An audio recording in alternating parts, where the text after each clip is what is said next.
Hi there, my name's Caren Cooper. I'm from Tucson, Arizona. I'm pretty excited about this opportunity. I think it's about time we do a show about real women bikers. I own a motorcycle shop. I've been in business about 9 years.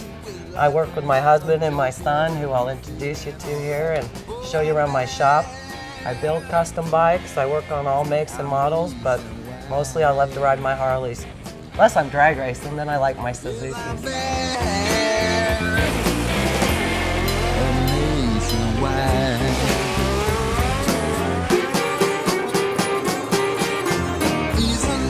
Anyway, just as an explanation, I sound like I'm all snuffly because my allergies are kicking my ass today. So, as you're looking at my wonderful tattoos, I just wanted to share some of the inspiration behind them. I've got my Scully over here. In 2007, I had brain surgery. I had a tumor the size of a softball. And lo and behold, my surgeon's name was Dr. Scully. Here I got my cowgirl riding a spark plug. I'm not really much of a girly girl, but I thought that would be a good tattoo for me being from the Southwest and owning a motorcycle shop.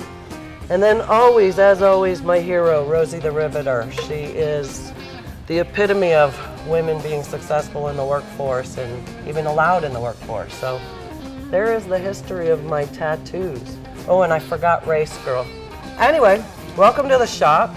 This is my fancy Sportster I like to ride. This thing is rigid as could be, and it takes about a football field to turn it around. So this is my bike show bike. This is the one I like to take out and take to the bike shows and have everybody ooh and ah over it. It brings a lot of notoriety to my shop. My daily driver is a 09 Street Glide. It's all black. I run some Vance & Hines mufflers on it, and I haven't really done too much to it other than make sure the stereo is really loud and that the bike runs really good. So that's a bike I picked up in Pennsylvania, picked it up in Allentown, Pennsylvania with 4 miles on it.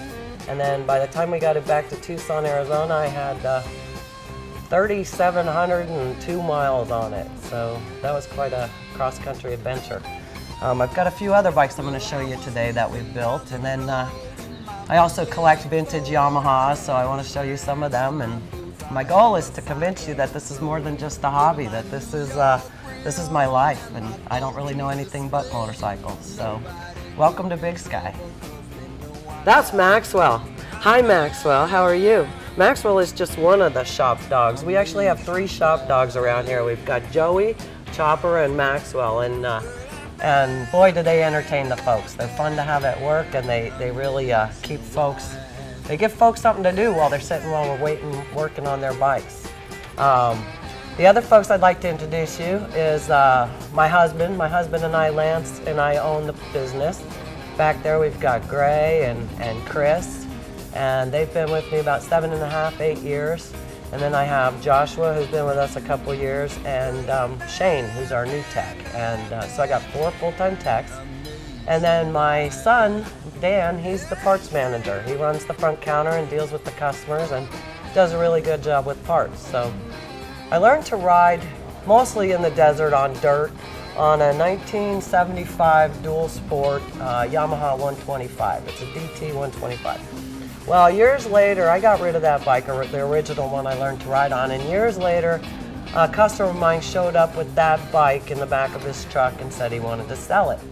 So, because that was the bike I learned to ride on, and because I needed some souvenirs to hang around in my shop and make it look vintage and cool, I went ahead and picked that Yamaha up from him, luckily for about 400 bucks, and it became an obsession. So now I have 8 Yamahas that I collect. I have a 1967, I have a 72, I have 3 or 4 75s, I've got a 74 DT 360.